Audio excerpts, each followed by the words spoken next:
We here are involved in the endeavor of evolving our souls, of integrating our different centers of intelligence, of becoming vehicles for skillful service to the world, of being able to hold the deep joy that is our birthright, of moving through our conflicts in ways that open us to a new perspective, a new understanding, and a new level of energy, intelligence, and joy.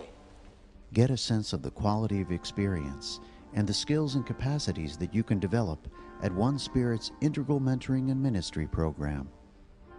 And I'd like to talk a little bit about some of the teachings of a wonderful and extraordinary Indian sage, possibly the greatest philosopher sage in the Indian tradition ever, certainly in recent times. And his name is Sri Aurobindo. Many people have heard of Sri Aurobindo.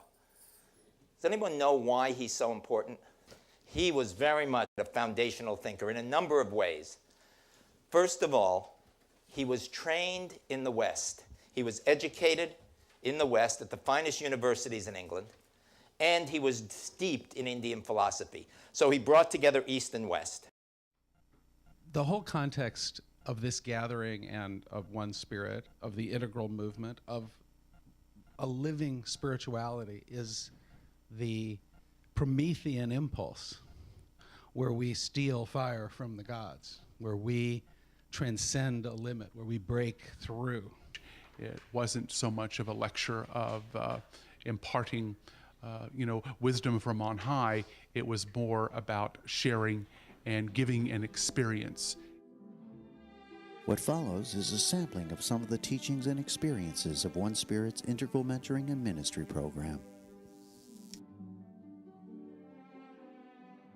We're going to be taking a developmental journey this weekend, entering into some tender territory of which I'm very much a student as well as a teacher. So I look forward to sharing that journey with you and supporting you in every way possible and seeing what we discover together.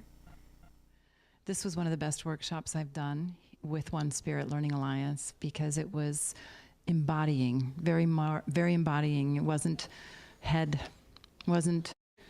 just information, it was real experiential, and the somatic work that we did with Deborah was just resoundingly grounding and integrating and whole and healing. We discover ourselves and each other in conversation. Almost everything we do as human beings emerges in conversation of all kinds. And the quality of that conversation can vary dramatically. If we have an intent to be of service in the world, if we're in the position of being a mentor, a minister, a coach, a counselor, a leader, a friend, a parent, a grandparent, a family member, an employee, an employer, in every one of those roles, the power of conversation can help us evolve, find meaning and purpose, can help us be effective in the things that we engage in daily, or it can get in the way, it can create tension and ill feeling, and it can block the flow of positive energy. Conversation is one of the primary ways we express our humanity. I really appreciated the workshop this weekend and being exposed to integral theory. And I had a view that it was very heady, and I really didn't need more heady. And there was a lot of heart in this workshop, and I really appreciate that. So how many people have ever been challenged by a relationship in this room?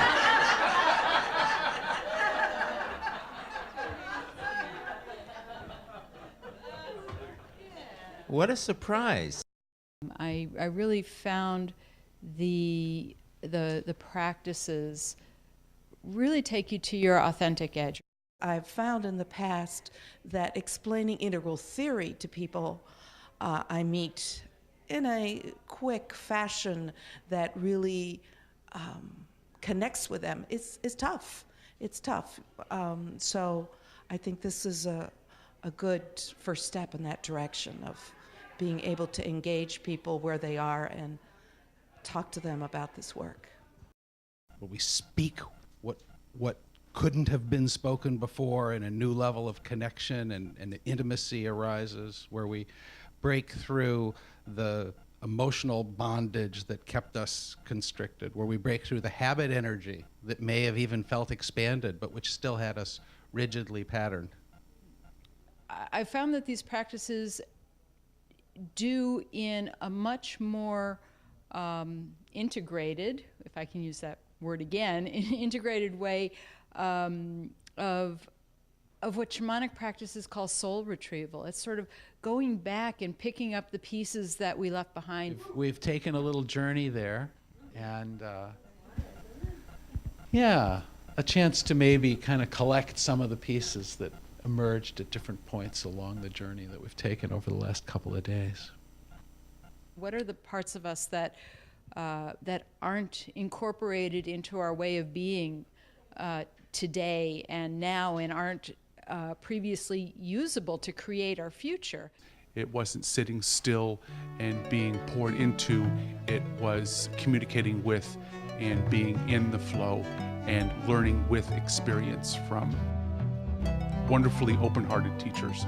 Have you ever noticed that there are some people who trigger you more easily than others? You've noticed that, huh? And frequently, they're people who are closer to us.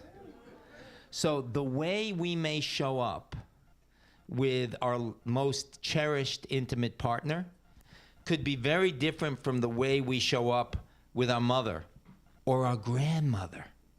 You ever notice it's different with grandmothers, isn't it?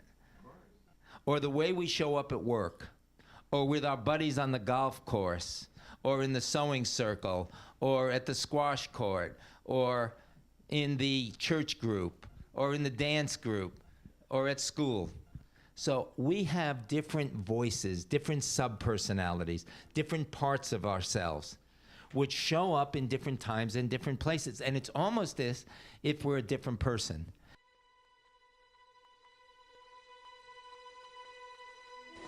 We here are involved in the endeavor of evolving our souls, of integrating our different centers of intelligence, of becoming vehicles for skillful service to the world, of being able to hold the deep joy that is our birthright, of moving through our conflicts in ways that open us to a new perspective, a new understanding, and a new level of energy, intelligence, and joy.